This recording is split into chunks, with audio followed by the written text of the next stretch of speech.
ثانیہ اپنے کمرے میں موجود پپی کو گود میں لیے کھیل رہی تھی۔ جب سے اسے یہ کتا ملا تھا تب سے اس کی ساری تنہائی دور ہو گئی تھی۔ وہ جو توجہ کے لیے اپنے ماں باپ کے سامنے بار بار شکایت کر چکی تھی، اب کافی بہتر محسوس کر رہی تھی۔ اسے اپنی پپی کے علاوہ اور کسی کی ضرورت محسوس نہیں ہو رہی تھی۔ گو کہ وہ محض ایک ہی دن سے اس کے پاس تھا، لیکن اسے بہت اچھا لگ رہا تھا اس کے ساتھ رہنا۔ اس نے اس کا نام بھی رکھ لیا تھا، اپالو۔ اپالو اب سوتے جاگتے اٹھتے بیٹھتے ہر دم اس کے ساتھ پایا جانے لگا۔ وہ ڈائننگ ٹیبل پر بیٹھ رہی ہوتی یا لاؤنج میں لگے قد آدم آئینے کے سامنے استادہ رہتی، وہ سبزہ زار پہ چہل قدمی کر رہی ہوتی یا کتابوں میں سر دیے بیٹھی ہوتی۔ اپالو کی موجودگی اب ہر جگہ یقینی ہوتی جا رہی تھی۔ حرم نے اسے دیکھا تو آنکھیں گھما کر کہا تھا کہ ثانیہ، کیا یہ کافی نہیں ہے کہ ہم تمہیں پال رہے ہیں؟ اور وہ اسے منہ چڑھا کے اپنے کمرے میں چلی آئی تھی۔ بھائی کے پاس کوئی اپالو نہیں تھا، شاید وہ اسی لیے اس سے جل رہا تھا، ہی ہی ہی۔ اس نے اگلے ہی پل اپالو کو باہوں میں بھینچا اور پھر بستر تک چلی آئی۔ اگلے ہی پل اس کے کمرے کا دروازہ بجا تھا۔ اس نے چونک کر دروازے کی جانب دیکھا، وہاں سہیل کھڑے تھے، ہاتھ میں تھامے موبائل پر نگاہیں مرکوز کیے۔ وہ شاید کسی کو ڈھونڈ رہے تھے۔ حرم یہاں ہے کیا؟ انہوں نے وہیں سے پوچھا تو اس کی آنکھوں میں جلتی جوت بجھ سی گئی۔ سہیل کو دیکھ کر لبوں پر آ جانے والی بے ساختہ سی مسکراہٹ یکدم ہی پھیکی پڑ گئی تھی۔ بھائی یہاں نہیں ہے۔ اسے امید تھی کہ وہ اندر چلے آئیں گے، وہ اس کے ساتھ بیٹھ کر بھلے ہی چند لمحات کے لیے لیکن بات تو کریں گے۔ اتنے سال ہو چکے تھے ڈیڈ کو اس کا کمرہ دیکھے ہوئے، شاید آج وہ اندر چلے آئیں۔ ٹھیک۔ انہوں نے اگلے ہی لمحے کمرے کا دروازہ بند کیا اور اس سے کوئی بھی بات کیے بغیر چلے گئے۔ وہ بے یقینی سے دروازے کو دیکھ کر رہ گئی، اس کے اندر تنہائی کی تکلیف پھیلنے لگی، آنکھوں میں آنسو بھر گئے۔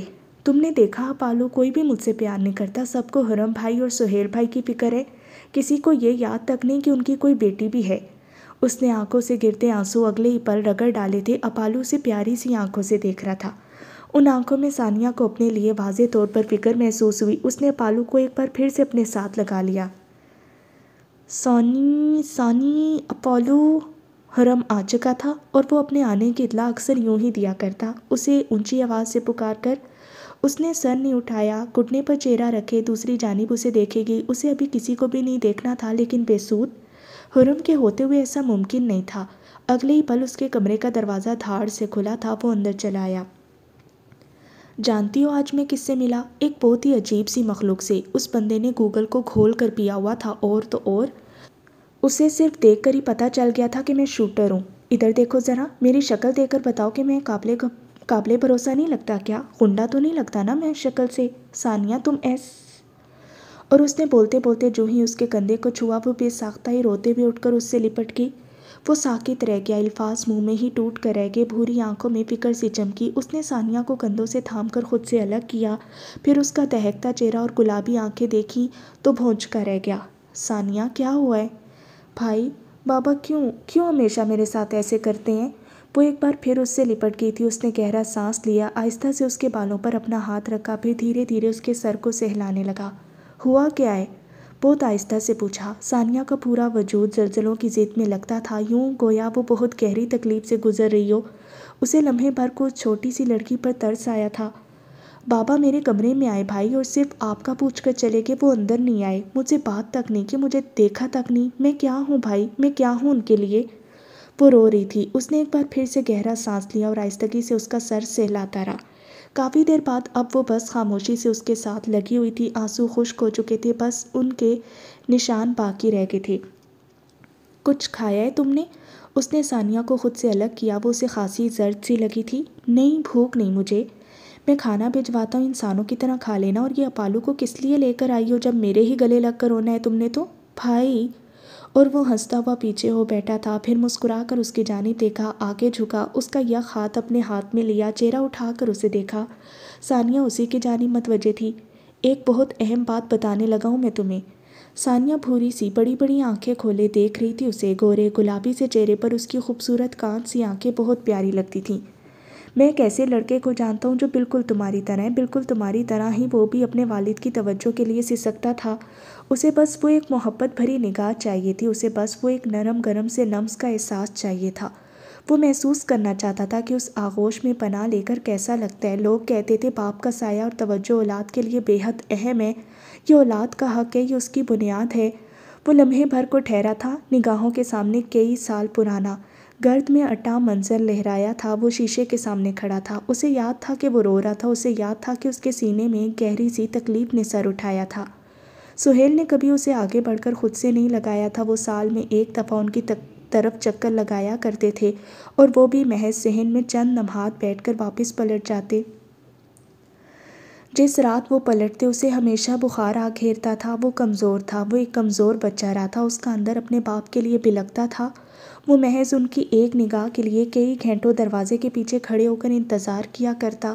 وہ آتے، صحن میں لگی چارپائی پر چند لمحات کے لیے بیٹھتے، ادھر ادھر بیزار سی نگاہ ڈالتے، پھر انہیں کمزور سا حرم دروازے کی اوٹ میں چھپا نظر آ جاتا۔ اس کی آنکھوں میں خود ترسی دیکھ کر بھی سہیل نے ہمیشہ آنکھیں بند کی تھیں۔ اسے کچھ نہیں بھولا تھا، اسے سب یاد تھا، اور اب اسے ثانیہ کو دیکھ کر لگتا تھا کہ وہ اکیلا اس سب کا نشانہ نہیں بنا تھا۔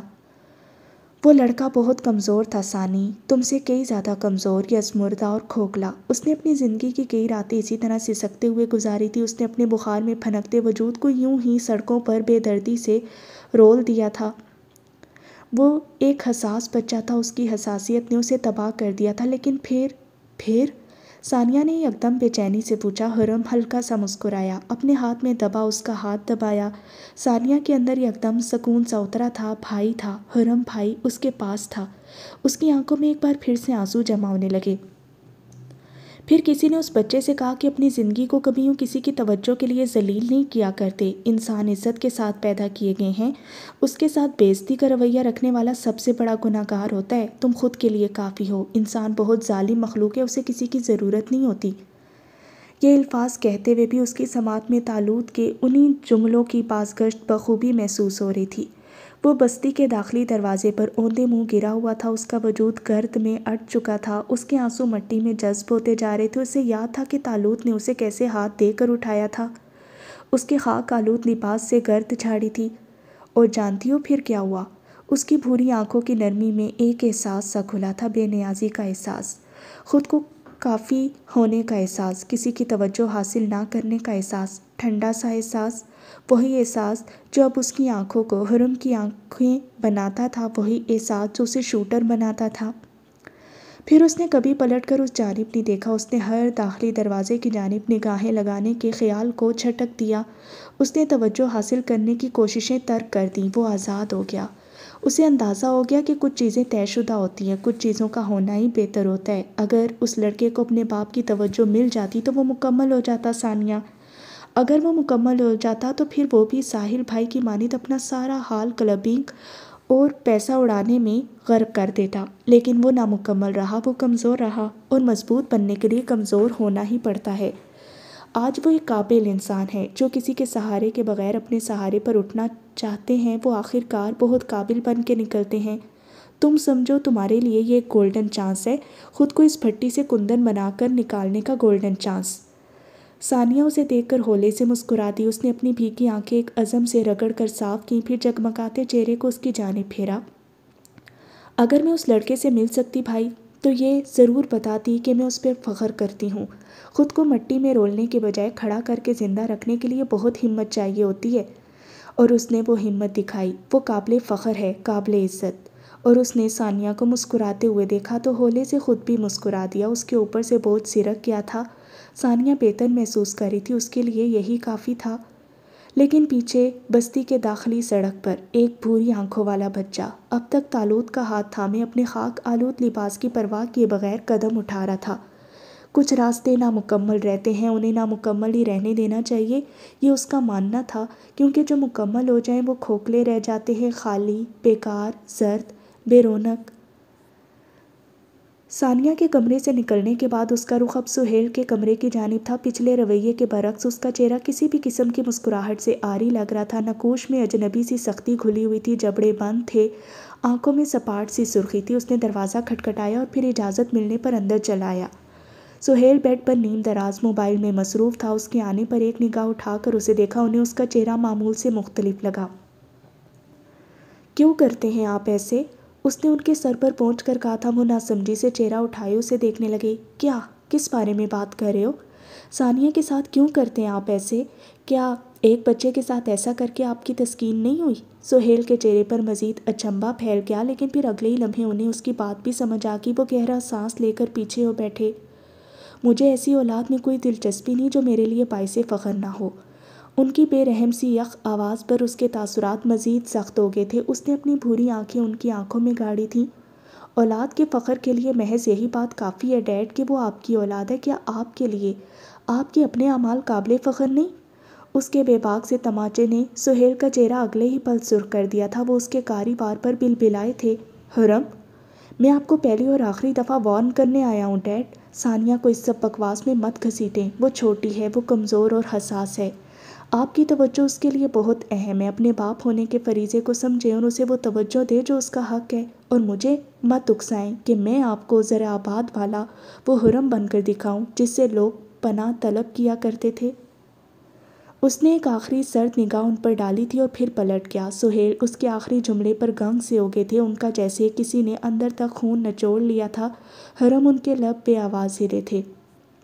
وہ باہر نکلا اور پھر رہداری میں آگے بڑھتا گیا۔ اس کا چہرہ اس قدر سفید لگ رہا تھا کہ حد نہیں، کمزور اور زخمی جانوروں کو نہیں چھیڑنا چاہیے۔ وہ زخم مندمل ہونے کے بعد بھی اس کی جلن کو یاد رکھتے ہیں۔ اس کی یاد کے پردے پر بھی بہت سے زخم تھے جن کا بھرنا ممکن نہیں تھا، جن کے بھرنے کی کسی بھی امید کے ساتھ زندہ رہنا فضول تھا۔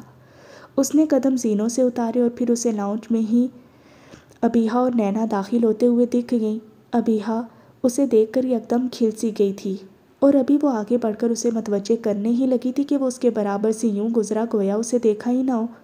ابیحہ تو ابیحہ، نینا بھی اس کے عمل پر پہنچ کی رہ گئی تھی۔ دونوں نے بے یقینی سے پلٹ کر اس کی پشت کو دیکھا۔ انہیں کیا ہوا؟ نینا کے منہ سے بے ساختہ سوال پھسلا تھا، لیکن غلط ہوا۔ ابیحہ کے چہرے پر سختی پھیل چکی تھی، آنکھوں میں نفرت سی ہلکورے لینے لگی۔ ایک بار پھر اس نے پلٹ کر حرم کو دیکھا تھا۔ وہ اب اپنی گاڑی نکال کر زن سے آگے بڑھ گیا۔ اس نے چہرہ واپس پھیر لیا، تازہ اسٹریٹ کیے بال لہرا کر اس کے کندھوں پر آ گرے تھے۔ دوسری جانب وہ کمیونیکیٹر کان میں لگا رہا تھا، اس کا ایک سرا وجدان کے کان میں تھا۔ ہمیں تمہاری پھپھو کے بعد نکلنا ہے اور ان سے پہلے واپس پہنچنا ہے، اس نے کہا اور اگلے ہی پل ایکسیلیٹر پر دباؤ بڑھا دیا۔ اس کا چہرہ اب تک سپاٹ تھا۔ شام کے سائے گہرے ہو گئے، بھاری پردے گرا دیے گئے۔ مغرب کے ڈھلتے اندھیرے میں یونی کی راہداری میں وہ خاموشی سے کھڑی تھی۔ یونیورسٹی شام کے اس پہر بے حد سنسان لگ رہی تھی، خالی، سرد، اجنبی۔ اس نے سیاہ ہائی ہیلز کے ساتھ سبز لباس زیب تن کر رکھا تھا، بالوں کو تازہ فرینچ میں گوندے مضبوطی سے قدم اٹھاتی ہوئی۔ اس کے پاس اپنی صفائی میں دینے کے لیے کوئی ثبوت نہیں تھے، اس کے پاس گواہ نہیں تھے، اس کے پاس فصیح کو جھوٹا اور خود کو سچا ثابت کرنے کے لیے کچھ بھی نہیں تھا، لیکن وہ ڈر کر پیچھے نہیں ہٹے گی، وہ آخر تک ان کا مقابلہ کرے گی۔ اس کی گردن پر وہ کھردرا سا لمس لمحے بھر کو دہک کر مانند پڑ گیا تھا۔ اس نے ہولے سے اپنی گردن کو چھوا، نگاہوں میں تکلیف سی بھر گئی، لیکن اس کے قدم نہیں رکے۔ سروائیورز بلا شبہ بہت سخت جان ہوا کرتے ہیں، انہیں کوئی موت نہیں دے سکتا۔ اس نے میٹنگ روم کے سامنے چند پل رک کر گہرے گہرے سانس لیے تھے، پھر نگاہیں اٹھائیں اور دروازہ دھکیلے اندر چلی آئی۔ میٹنگ روم کی گول میز کے گرد پروفیسرز، پی وی سی، ایچ او ڈیز، یونی انتظامیہ کے صدر، یہاں تک کہ ہر اہم بندہ موجود تھا۔ اسی گول میز کے پیچھے سامنے ایک بڑی سی اسکرین نصب تھی، وہ میٹنگ روم تھا اور اکثر مختلف پالیسیز پر یہاں بات ہوا کرتی۔ اس نے ایک نگاہ حاضرین پر ڈالی، پھر آگے بڑھ آئی، ان سب کے مقابل لگی واحد کرسی کھینچ کر اعتماد سے بیٹھ گئی۔ اس کے عین سامنے فصیح ذوالفقار براجمان تھا، اسے تمسخرانہ سا مسکرا کر دیکھتا ہوا۔ یہاں پر موجود ہر شخص اس مسئلے سے بخوبی آگاہ ہے، محترمہ ناظرین۔ بات کا آغاز کونسل کے صدر زبیر ایوان نے کیا تھا، پھر وہ مزید کہنے لگا، آپ نے نہ صرف بنیادی حقوق کی پامالی کی ہے بلکہ کئی طلباء اور بیشتر اساتذہ کرام کے سامنے ایک قابل قدر استاد پر ہاتھ اٹھایا ہے، بنا کسی جواز اور بغیر کسی قابل اعتماد وجہ کے۔ آپ جانتی ہیں نا کہ آپ کا عمل قابل مذمت ہے، ایسے جارحانہ رد عمل پر آپ کو ادارے سے نکالا بھی جا سکتا ہے۔ کیا آپ اپنی صفائی میں کچھ کہنا چاہیں گی؟ زبیر سپاٹ سی آواز میں کہہ کر خاموش ہو گیا تھا۔ وہ سب فصیح کے ساتھی تھے، وہ کبھی اس کے خلاف نہیں جا سکتے تھے۔ ناظرین نے پر اعتماد نگاہیں اٹھا کر سامنے براجمان زبیر کو دیکھا۔ ہر عمل کی وجہ ہوتی ہے زبیر صاحب، آپ کو لگتا ہے کہ میں ایک استاد پر بلا وجہ ہاتھ اٹھاؤں گی؟ یقیناً ایسے غیر فطری عمل کے پیچھے بہت پیچیدہ سی وجہ کار فرما ہوگی۔ اس وجہ کو سامنے لانے کے لیے آپ اپنی یونیورسٹی کے سی سی ٹی وی کیمروں کی پڑتال کیسے پڑتال کر سکتے ہیں۔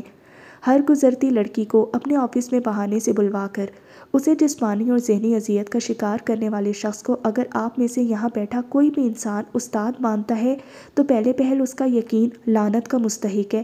میں ہر اس شخص پر لعنت بھیجتی ہوں جو ایسے کسی درندے کو استاد ہونے کا درجہ دیتا ہے۔ اس کے الفاظ پر فصیح کا چہرہ اگلے ہی پل سرخ پڑ گیا تھا، لیکن زبیر ایوان بنا اثر لیے بیٹھا رہا۔ پھر وہ ہلکا سا آگے کو جھکا۔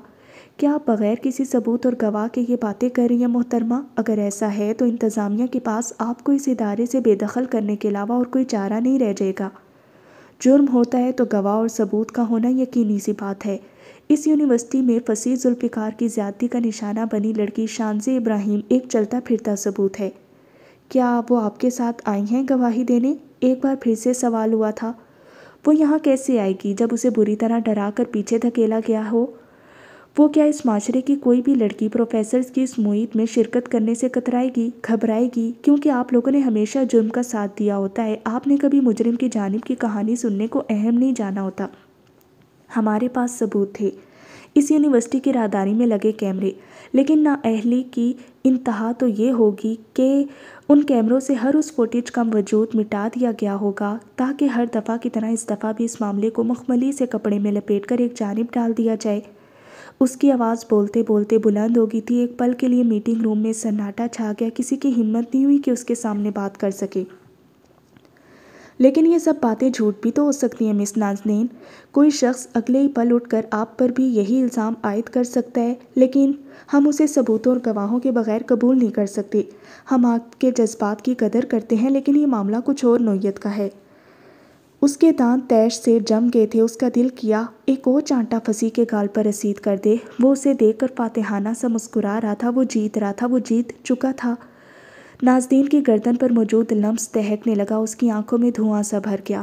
ادارے کے اندر اگر ایسا گھناؤنا عمل ہو رہا ہے تو یہ ادارے کی ذمہ داری ہے کہ وہ اس عمل کا قطع کما کرنے کی جہد کو خود پر ملزوم کر لے۔ ثبوت اور گواہ ڈھونڈنا آپ کی ذمہ داری ہے زبیر صاحب۔ اور زبیر اس کی بات پر اگلے ہی لمحے ہنس دیا تھا۔ وہ شاید اس کے جذباتی رد عمل سے محظوظ ہو رہا تھا، اس کا چہرہ ہتک سے سرخ ہوا۔ ہمیں ایسی کوئی بھی شکایت موصول نہیں ہوئی مس نازنین جس کو بنیاد بنا کر ہم کارروائی کریں۔ جب جرم کا پرچہ ہی نہیں کٹا تو کیسا انصاف، کہاں کی کارروائی؟ کیا آپ کے پاس اپنی صفائی میں کہنے کے لیے مزید کچھ ہے؟ اس سے آخری دفعہ پوچھا گیا تھا۔ اس نے گہرا سانس لے کر کہنا چاہا، لیکن کہنے کے لیے کچھ نہیں بچا تھا اس کے پاس۔ وہ خاموش رہ گئی، سب اس کے ہاتھ سے پھسل رہا تھا۔ وہ شانزے کو انصاف نہیں دلا سکی، وہ اسے کیا، وہ تو خود کو کبھی انصاف نہیں دلا سکی تھی۔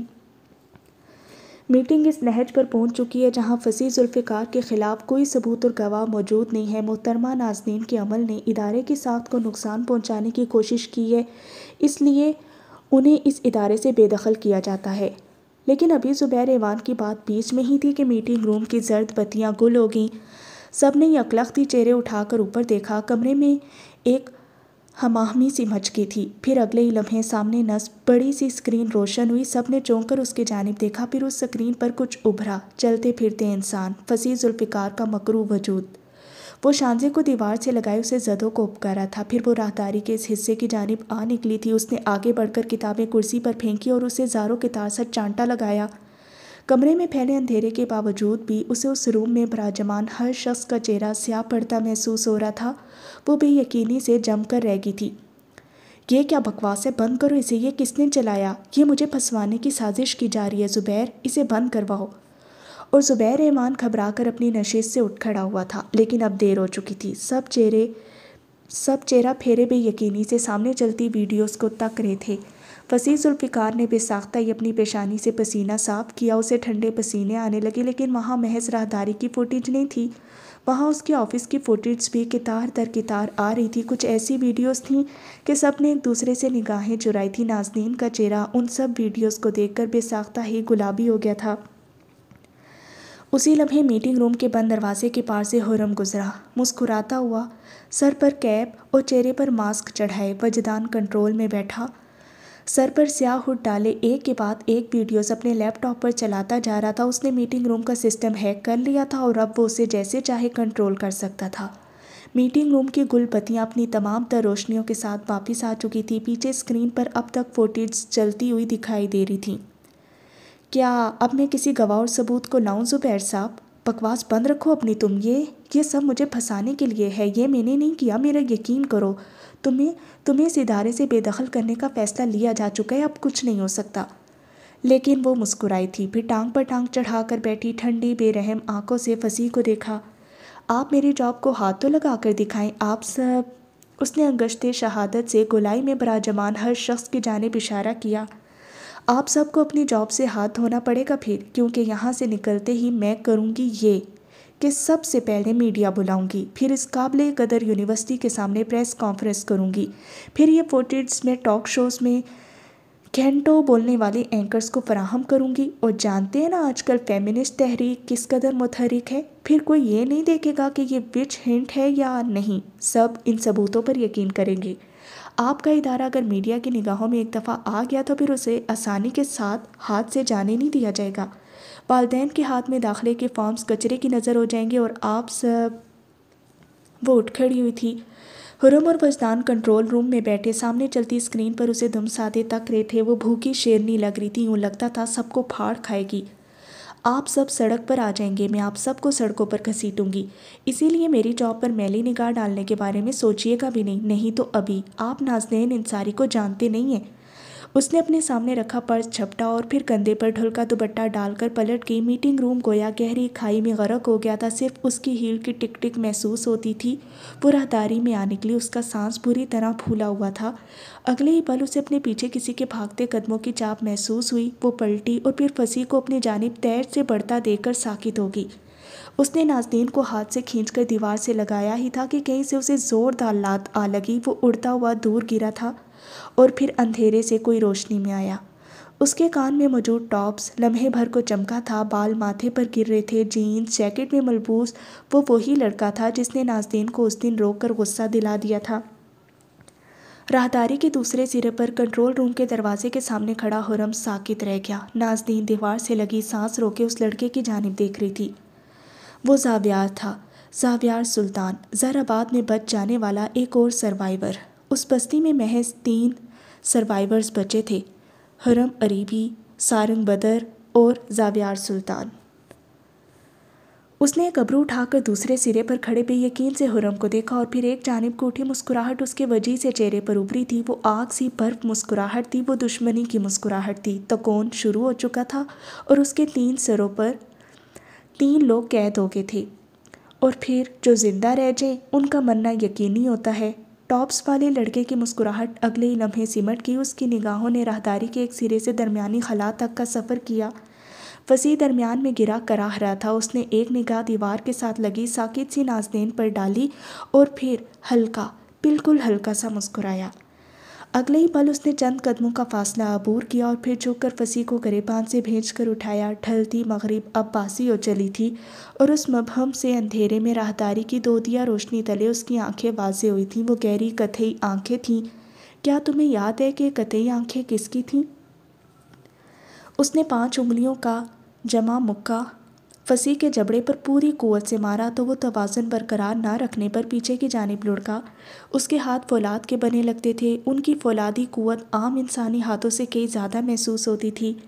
نازنین آنکھیں کھولے اسے فصیح کی درگت بناتا دیکھ رہی تھی، پھر اس نے فصیح کو رخسار پر ایسا چانٹا رسید کیا تھا کہ وہ سیدھا اس کے قدموں میں آ گرا۔ وہ 2 قدم پیچھے ہٹی تھی۔ فصیح کا چہرہ سرخ ہو رہا تھا، پے در پہ پڑنے والے مکھوں نے اس کے چہرے کے زاویے بگاڑ کر رکھ دیے تھے۔ اسی پل زاویار نے ماتھے پر گرے بالوں کو ہاتھوں سے پرے دھکیلا۔ پھولا سانس لیے وہ اب فصیح سے شاید کچھ کہہ رہا تھا۔ معافی مانگو۔ میں نے کچھ نہیں کیا، مجھے جانے دو۔ وہ گھٹنوں کے بل بیٹھا تباہ کن سی حالت میں ہاتھ جوڑے زاویار سے معافی مانگنے لگا تھا۔ اس نے ہاتھ آگے بڑھا کر اس کا رخسار نازنین کی جانب گھمایا۔ ان سے معافی مانگ۔ نازنین نے گہرا سانس لے کر ایک نظر زاویار کو دیکھا، پھر وہ ایک قدم آگے بڑھائی، اپنی سے آنکھیں اس کی آنکھوں پر جمائیں۔ اس کے ارتکاز پر زاویار نے محظوظ سے ابرو اٹھائے تھے۔ اس تماشے کو بند کرو۔ کیا ہوا؟ معافی پسند نہیں آ رہی کیا آپ کو؟ خواہ اتنی مار کھا لی بیچارے نے۔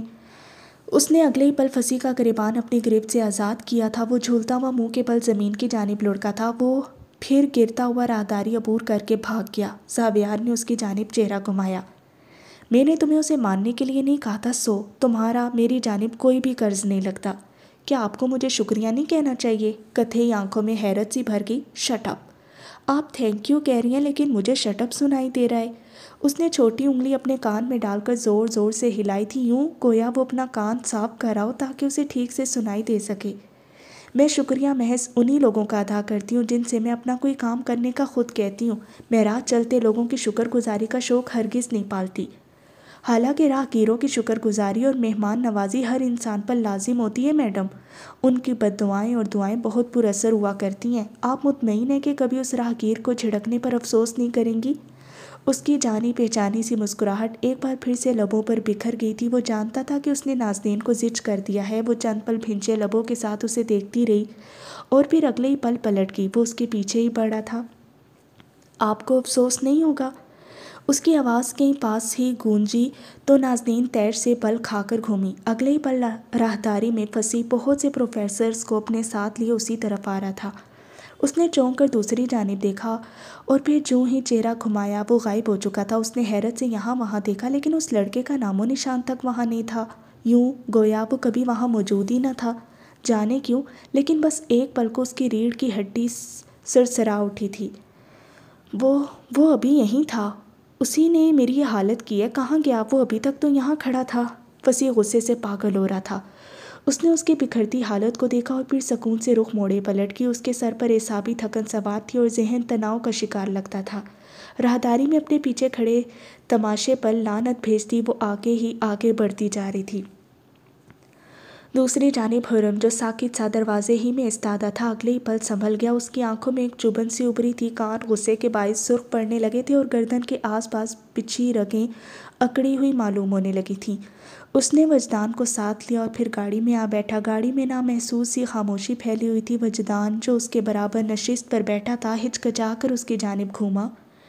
تھینک یو حرم بھائی، پھپھو کی مدد کرنے کے لیے۔ اگر آج آپ نے مجھے وہ ثبوت نہ دیے ہوتے تو پھپھو اپنے حق میں کسی بھی گواہی کو درست ثابت نہیں کر سکتی تھیں۔ اس کی آواز پر حرم نے گہرا سانس لیا، گو کہ اس کے اعصاب اب تک منجمد تھے، لیکن وجدان کی بات پر اس نے ہلکا سا سر ہلا دیا تھا۔ مجھے لگتا ہے انہیں ہماری ضرورت نہیں تھی وجدان، وہ اپنا دفاع کرنا اچھے سے جانتی ہیں۔ وجدان نے اس کی بات پر اداس سی آنکھیں کھڑکی سے باہر کی جانب پھیری تھی۔ حرم نے ایک نظر اسے دیکھا۔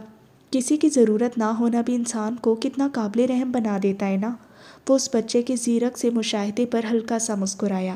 حالانکہ اسی قابل رحم حالت سے بچنے کے لیے انسان مضبوطی کا خول خود پر چڑھاتے ہیں، لیکن خول تو پھر خول ہوتا ہے نا، اسے ایک دن چٹکنا ہی ہوتا ہے۔ مجھے اچھا نہیں لگ رہا، میں نے بھلے ہی پھپھو کی مدد کی ہے لیکن ان سے پوچھے بغیر اور ان کے علم میں لائے بغیر کی ہے۔ اگر انہیں پتہ چلا تو وہ بہت غصہ ہوں گی۔ کون بتائے گا انہیں؟ حرم نے بہت سکون سے پوچھا تھا۔ وجدان نے اس کی جانب آنکھیں گھمائیں۔ اگر انہیں کہیں اور سے پتہ چل گیا تو؟ اس مسئلے کے حل میں صرف دو ہی لوگ انوالو تھے وجدان، ایک تم اور دوسرا میں۔ میں اپنی ذمہ داری نبھاؤں گا اور تم اپنی، اس میں کہیں الجھاؤ نہیں۔ ہماری کور سٹوری ہر جھول سے پاک ہے۔ کور سٹوری؟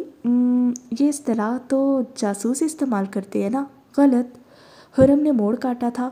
یہ اصطلاح ہر وہ انسان استعمال کرتا ہے جو جھوٹ بولتا ہو۔ جھوٹ کے لیے بیک سٹوریز تیار کرنی پڑتی ہیں تاکہ اس جھوٹ کو وہ قابل یقین بنا سکے۔ دوسرے الفاظ میں اسے تعویل بھی کہا جاتا ہے۔ یہ ایک ایسی بات ہوتی ہے جو جھوٹ کو سچ ثابت کرنے کی وجہ فراہم کرتی ہے۔ توبہ، آپ تو جدی پشتی جھوٹے لگتے ہیں۔ اور وہ بے ساختہ ہی ہنس دیا تھا۔ حرم جھوٹ ایسے بولتا ہے جیسے انسان سچ بھی نہیں بولتے۔ یہ جملہ اسے طالوت اکثر کہا کرتا تھا، ٹھیک ہی کہا کرتا تھا ویسے وہ۔ میں جھوٹا نہیں ہوں بچے، بس مجھے اپنی تعویل پر اتنا یقین ہوتا ہے کہ وہ نہ چاہتے ہوئے بھی سامنے والے کو سچ لگنے لگتی ہے۔ جھوٹ کا یقین دلانے کے لیے پہلے آپ کو خود اپنے جھوٹ کا یقین کرنا پڑتا ہے، تبھی وہ سامنے والے کے لیے قابل یقین ثابت ہو سکتا ہے۔ وجدان آنکھیں پھیلائے اس کی جانب دیکھنے لگا۔ وہ محلے کی گلی سے باہر گاڑی روک رہا تھا۔ آپ وہ نہیں ہیں جو نظر آتے ہیں۔ اس نے چونک کر چہرہ اٹھایا تھا، پھر حیرت سے اس کی جانب دیکھا۔ کیسے؟ آپ کو دیکھ کر جھوٹی نہیں سچی باتوں کا خیال آتا ہے، جیسے کہ انسانی ہمدردی، مخلوق خدا کی خدمت کرنے کا جذبہ، سائل کی مدد کرنے والے بے حد رحم دل سے حرم بھائی۔ لیکن شاید آپ اندر کہیں کسی بیک سٹوری کے ساتھ جڑے ہوئے ہیں اور یہ سب آپ کے کور کا حصہ ہو۔ اسے موقع دیے بغیر اس نے اگلے ہی لمحے چہرے پر ہڈ گرایا اور پھر گاڑی سے اتر گیا۔ وہ چند پل سٹیئرنگ وہیل کو تھامے جمع سا بیٹھا رہا۔ یہ وجدان، کتنی آسانی سے انسانوں کے اندر جھانک جاتا تھا یہ لڑکا۔ اس نے ایک سیاہ نگاہ اس پر ڈالی اور پھر گاڑی تیزی سے گھما کر نکل گیا۔ ساتھ ساتھ وہ تالوت کو بھی فون ملا رہا تھا۔ اس نے کان سے کمیونیکیٹر نوچ کر نکالا اور پھر بلوٹوتھ لگا کر دور جاتی گھنٹی کو سنے گیا۔ تیسری گھنٹی پر فون اٹھا لیا گیا تھا۔ کیسے ہو زاویار، یہاں کیا کر رہا ہے؟ اس نے تیزی سے تالوت کی بات کاٹی تھی۔ دوسری جانب وہ لمحے بھر کو خاموش ہوا۔ زاویار؟ ہاں زاویار، وہ یہاں کیا کر رہا ہے؟ وہ میرے دائروں میں کیسے داخل ہو رہا ہے؟ اسے کس نے بتایا کہ میں ایک اہم کام سر انجام دے رہا ہوں؟ وہ میرے سر پر پہنچ کر سارا کھیل بگاڑ چکا ہے۔ چند پل تالوت کی جانب سے کوئی بھی جوابی کارروائی نہیں کی گئی۔ وہ خاموش تھا اور حرم کو اس کی خاموشی پر طیش چڑھ رہا تھا۔ اب کچھ بول کیوں نہیں رہے ہو؟ تمہیں نقصان نہیں پہنچائے گا؟ وہ اپنے کام کے لیے نمودار ہوا ہے منظر عام پر۔ اس کا مطلب ہے کہ یہ سب تمہارے علم میں تھا؟ تمہیں پتا تھا کہ وہ یوں منظر عام پر دکھائی دے گا؟ اور تالوت نے دوسری جانب گہرا سانس لیا تھا۔ اس نے گاڑی سڑک کے ایک سنسان سے کنارے پر روک دی تھی۔ اس کی بھوری آنکھیں سیاہی مائل دکھ رہی تھیں اور پیشانی پر رگوں کا جال سا بن گیا تھا۔ اگر یہاں پر موجود کسی بھی انسان کو نقصان پہنچا نا تو خدا کی قسم میں اپنے ہاتھوں سے زاویار کا وجود چھلنی کر دوں گا۔ میں اسے ایسی بے رحم موت دوں گا کہ کائنات کی کسی مخلوق نے ایسی موت کا سامنا نہیں کیا ہوگا۔ بتا دینا اسے۔ اس نے اگلے ہی پل کان سے بلوٹوتھ بھی نوچ کر اتار دیا تھا، پھر اسے سامنے ڈیش بورڈ پر ڈال دیا، پھر نشست کی پشت سے سر ٹکا کر آنکھیں موندی، لیکن بار بار نازنین کی زخمی سی آواز اس کی سماعت میں گونج رہی تھی۔ اس کی سیاہ آنکھیں، ان سیاہ آنکھوں میں چمکتی باریک سی نمی۔ یکدم اسے محسوس ہوا جیسے گاڑی میں آکسیجن کی کمی ہو گئی ہو۔ وہ دروازے کھولے باہر نکل آیا۔ اس کے پھیپھڑے ہوا کے لیے جدوجہد کر رہے تھے۔ گہرے گہرے سانس لے کر وہ خود کو نارمل کرنے لگا۔ یاد کے کئی افراق پھڑپھڑانے لگے۔ اسے اپنے بچپن کا ہر ورق بہت سلیقے سے حفظ تھا۔ وہ ایک چھوٹی سی بستی کا رہائشی تھا۔ یہ بستی خاص کر ان عورتوں کے لیے شہرت رکھتی تھی جو کسی بھی سربراہ کے بغیر اپنے خاندان کی کفالت کرنے کا بیڑا اپنے شانوں پر اٹھایا کرتی۔ وہ ہمیشہ سے ایک کمزور اور حد درجہ حساس بچہ رہا تھا۔ اس کی ماں اکیلی رہا کرتی تھی۔ ان کے لیے شوہر کا ہونا اور نہ ہونا برابر تھا۔ اس کے محلے میں پلتا ہر بچہ ہی کم و بیش باپ کی آغوش کا بھوکا تھا۔ وہ ایک ایسی بستی تھی جسے عورتیں ہی چلایا کرتی تھیں۔ اس بستی کو قصبہ کہنا زیادہ درست ہوگا، کیونکہ وہ علاقہ زیادہ وسیع نہیں تھا، نہ ہی اس میں گھروں اور خاندانوں کی بہتات تھی۔ وہ سبزہ زار سے مزین بہتے چشموں کا خزانہ خود میں سموئے ایک انتہائی خوبصورت خطہ تھا۔ اس میں پلتے لوگوں کی نیتیں صاف اور اطوار پاکیزہ تھے۔ یہاں کوئی خطرہ نہیں تھا، نہ ہی کسی کی غلیظ نگاہوں کا مرکز تھا ان کا علاقہ۔ زر آباد کا وہ چھوٹا سا شفاف علاقہ اپنی مثال آپ تھا۔ سہیل کا ان کی جانب آنا نہ آنے کے برابر تھا۔ وہ سال میں ایک دفعہ چلے آتے اور صحن میں بیٹھ کر کئی لمحات بعد واپس بھی پلٹ جاتی۔ ان کی دنیا اس الگ تھلگ شہر سے کئی میل کے فاصلے پر واقع بستی سے خاصی مختلف تھی۔ وہ اس گاؤں نما بستی کے لوگوں سے مانوس نہیں ہونا چاہتے تھے، اور نہ ہی کبھی رانا نے انہیں اس بات پر مجبور کیا تھا۔ وہ کبھی ان کے خوابوں کے درمیان نہیں آئی تھی، یہاں تک کہ انہوں نے اپنے ہر خواب، ہر ارمان اور ہر خواہش کا گلا دبا کر اپنے اندر ہی دفن بھی کر لیا تھا۔ لیکن وہ اپنے اس حساس سے بچے کا کیا کرتی جو دن بدن سہیل کی توجہ کے لیے جھلستا جا رہا تھا؟ وہ اندر ہی اندر ختم ہونے لگا تھا۔ اب اسے آئے دن بخار رہتا اور صحت بھی تیزی کے ساتھ گرتی چلی جاتی۔ ایک دن سہیل اپنی چمچماتی گاڑی میں شہر کو واپس پلٹ رہے تھے کہ وہ رانا کی آغوش سے نکل کر اس گاڑی کے پیچھے دوڑتا گیا۔ رانا اسے آوازیں دے کر بلاتی رہ گئی، لیکن وہ ان کی آواز پر نہیں رکا۔ اس سمے اس کی عمر 10 سال تھی۔ مستقل بیمار رہنے کے باعث جسم پر چڑھا گوشت بمشکل ہڈیوں کے ڈھانچے کو چھپانے میں مددگار ثابت ہو رہا تھا۔ وہ ننگے پیر ان کی دھول اڑاتی